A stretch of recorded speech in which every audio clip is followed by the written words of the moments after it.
नमस्कार दोस्तों, देव health tips में आप सभी का स्वागत है। दोस्तों, आज हम आपको धात रोग के बारे में जानकारी देंगे। दोस्तों, जिन लोगों ने हमारे चैनल को सब्सक्राइब नहीं किया है वो लोग हमारे चैनल को सब्सक्राइब कर लें और साथ में बेल आइकन भी दबाएं ताकि हमारे नए नए वीडियोज आप तक पहुंचते रहें और आप उनसे लाभान्वित हो सकें। तो आइए दोस्तों, शुरू करते हैं धात रोग के बारे में। ये क्या है, इसके लक्षण क्या हैं, फिर इसके उपाय क्या हैं, हम आपको इसी बारे में आज बताएंगे। धात रोग या धात सिंड्रोम एक बीमारी है जो पूरे दक्षिण एशिया में कई समुदायों में देखी जाती है, जिसमें पंजाब में सिख, श्रीलंका में बौद्ध और पाकिस्तान में मुसलमान शामिल हैं।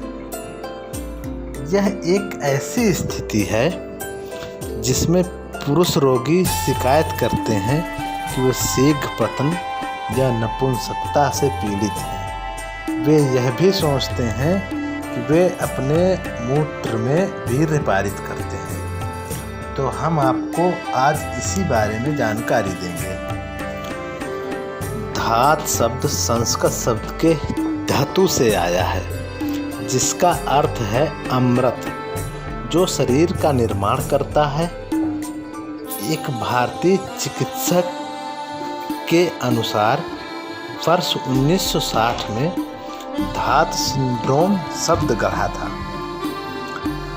धात रोग या धात सिंड्रोम को अंग्रेजी में स्पेरमेटोहोइया कहा जाता है। धात रोग एक चिकित्सा स्थिति है जब वीर्य पेशाब, मल, पेट के निचले हिस्से या सामान्य दबाव या कामुक विचार के साथ बहता है। यह एक ऐसी बीमारी है जो मुख्य रूप से पुरुषों में देखी जाती है, लेकिन ये महिला आबादी में भी पाई जा सकती है।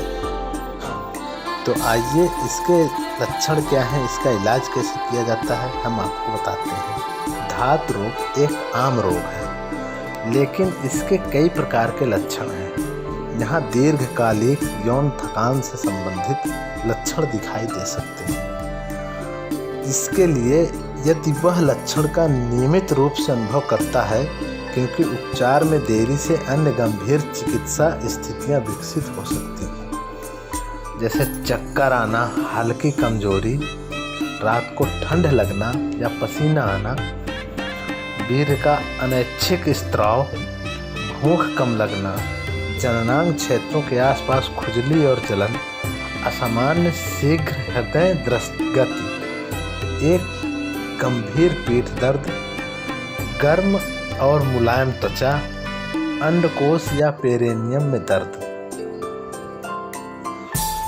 तो ये मुख्य रूप से पुरुष प्रजनन प्रणाली से संबंधित बीमारी है।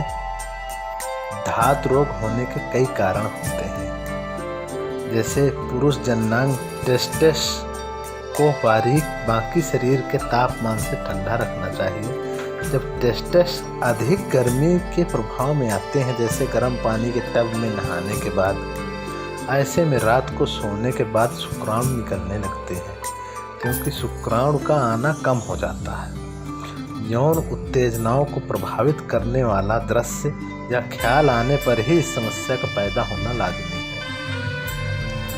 खराब आहार भी इस समस्या का एक कारण है। अत्यधिक हस्त मैथुन या अनावश्यक सेक्स करना भी धात रोग का कारण बन सकता है। धात रोग कमजोर पाचन तंत्र या शारीरिक कमजोरी के कारण भी होता है। अधिकांश पूर्वी शहर वेस्टर्न शौचालय होते हैं। उनके शौचालय जमीन पर लगाए जाते हैं, क्योंकि पुरुष को उन पर उकड़े बैठने की आवश्यकता पड़ती है। इस आवश्यकता में जब मल त्याग करने के अत्यधिक जोर लगाया जाता है तो वीर्य अपने आप में लगता है।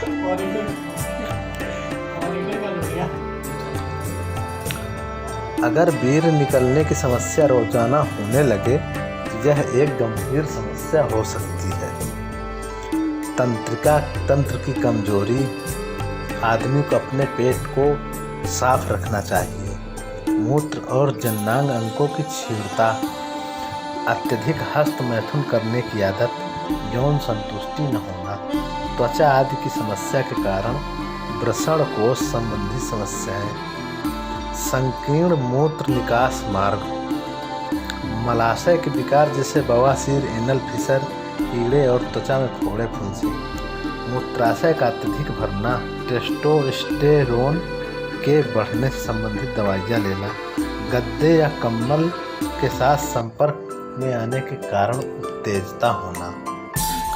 तो दोस्तों, कुछ निश्चित तरीके हैं जिनसे धात सिंड्रोम का इलाज किया जा सकता है। सबसे पहले आपको स्पेरमेटोर्हिया की पुष्टि के लिए खुद को डॉक्टर से जांच करवाना होगा। दिन के दौरान अधिक और रात के दौरान कम खाना खाएं। अच्छी तरह से संतुलित आहार लेने की कोशिश करें। रात की नींद के बाद सुनिश्चित करें कि आप पेशाब करते हैं। धूम्रपान बंद करें। शराब का सेवन कम कर दें। अपने पेट को साफ रखें। अगर आपको बवासीर या चिड़चिड़ा आंत जैसी समस्या है तो खुद को जांचते रहें। अपने जननांग क्षेत्रों को साफ रखना सुनिश्चित करें ताकि आपको कोई खुजली या जलन ना हो। सुबह जल्दी उठने की कोशिश करें क्योंकि धात रोग मुख्य रूप से सुबह ही होती है। खुद को तनाव मुक्त रखें और ध्यान या योग में संलग्न हों। अधिक यौन क्रिया करना बंद कर दें। धात रोग के इलाज के लिए कीगल एक्सरसाइज करें। जब आप जानते हैं कि किस मांसपेशी को आराम करना और निशान लगाना है तो कीगल व्यायाम सबसे अच्छा है। जब आप जाते हैं और पेशाब करते हैं तो आप अपनी सटीक मांसपेशियों को समझ सकते हैं। तो आइए हम आपको कीगल व्यायाम करने का एक आसान तरीका बताते हैं। अपनी पेल्विक मांसपेशियों को अनुबंधित करें और 1 से 5 को बहुत धीरे धीरे गिनें। फिर 1 से 5 से गिनती के बाद फिर से मांसपेशियों को छोड़ दें। इस अभ्यास को कम से कम 1 बार दोहराएं। दिन में कम से कम 10 बार 10 सेट करें। दोस्तों, इसके कुछ आयुर्वेद उपाय भी हैं, जैसे अश्वगंधा। अश्वगंधा आयुर्वेद की एक कायाकल्प जड़ी बूटी है। इसमें कई उपचार गुण हैं। पुरुषों के यौन स्वास्थ्य के लिए अश्वगंधा एक महत्वपूर्ण भूमिका निभाता है क्योंकि यह मांसपेशियों के स्वास्थ्य को बढ़ा सकता है और वीर्य की गुणवत्ता को बेहतर बनाता है। इस प्रकार यह धात सिंड्रोम में मदद कर सकता है। इसका उपयोग पाउडर या कैप्सूल के रूप में किया जा सकता है। दोस्तों, नंबर 2 है गुड़ूची रूट पाउडर। यह एक आयुर्वेदिक जड़ी बूटी होती है जो आपको पंसारी की दुकान में मिल जाएगी, जिसका स्वाद कड़वा होता है। यह मुख्य रूप से पाचन समस्याओं के उपचार के लिए अच्छा होता है, लेकिन यह यौन रोगों जैसे स्तंभन दोष और शुक्राणु की संख्या का भी इलाज कर सकता है। दोस्तों, नंबर 3 है शतावरी। शतावरी मूल रूप से महिला प्रजनन प्रणाली के उपचार के लिए होती है, लेकिन यह पुरुषों में शुक्राणुओं की संख्या को भी बढ़ाती है और शुक्राणु शोध में भी सुधार कर सकती है। दोस्तों, नंबर 4 में है गोछुरा। गोछुरा नर और मादा में तंत्रिका तंत्र और प्रजनन प्रणाली जैसी कई समस्याओं को हल करने में मदद करता है। यह पुरुषों में धात सिंड्रोम और शुक्राणु विकलांगता के कुछ लक्षणों को दूर करने में मदद करता है। आप इसे हर्बल पाउडर और सप्लीमेंट के रूप में भी ले सकते हैं। दोस्तों, नंबर 5 है काउहाज का पौधा। ये एक आयुर्वेदिक जड़ी बूटी है जिससे कई उपचार गुण हैं।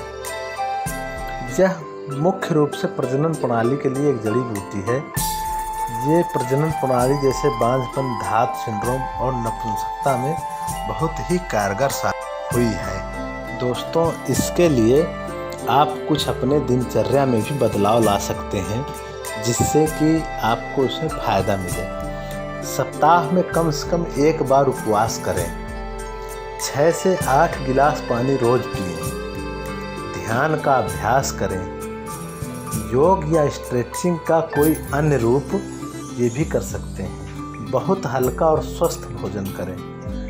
जब तक आप कर सकते हैं ब्रह्मचर्य का पालन करें। इससे पहले कि आपका मूत्राशय भरा हुआ हो, पेशाब पर जाए, आंवला जूस पिएं। इससे शरीर पर शीतलन प्रभाव पड़ता है। आप लहसुन या चटनी का सेवन बंद कर दें। शराब का सेवन, धूम्रपान का सेवन ये भी बंद कर दें। कॉफ़ी, चाय या चॉकलेट जिसमें कैफीन मौजूद होता है, इन वस्तुओं का भी सेवन कम से कम करें। मोटरसाइकिल या साइकिल पर अधिकतर समय तक सवारी ना करें। तो दोस्तों, आपको हमारी जानकारी कैसी लगी हमको कमेंट बॉक्स में कमेंट करके बताएं और हमारे इस वीडियो को लाइक करें और ज़्यादा से ज़्यादा शेयर करें ताकि जो भी इस रोग से ग्रसित हैं उनको लाभ मिल सके।